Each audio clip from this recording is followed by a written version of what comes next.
बिस्मिल्लाहिर्रहमानिर्रहीम। अस्सलाम वालेकुम नाज़रीन, उम्मीद करता हूँ कि आप सब खैर आफियत से होंगे। आज इस्लामिक तारीख क्या है? जी हाँ नाज़रीन, आज की इस मुख्तसर मगर मालूमाती वीडियो में आप हिजरी कैलेंडर 2024 के मुताबिक चाँद की दुरुस्त तारीख जानेंगे कि आज ज़िलहज की कौन सी तारीख है।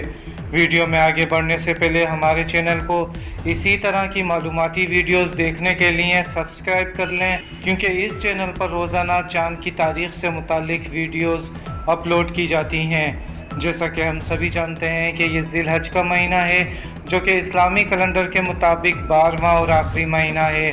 नाज़रीन, आज 9 जून 2024 2 ज़िलहज 1445 हिजरी और इतवार का दिन है। जी हाँ नाज़रीन, आज 2 ज़िलहज 1445 हिजरी जून की 9 तारीख और इतवार का दिन है, जबकि ईद उल अज़हा 2024 पीर 17 जून को मनाई जाएगी। कमेंट्स करके बताएं कि वीडियो आपको कैसी लगी।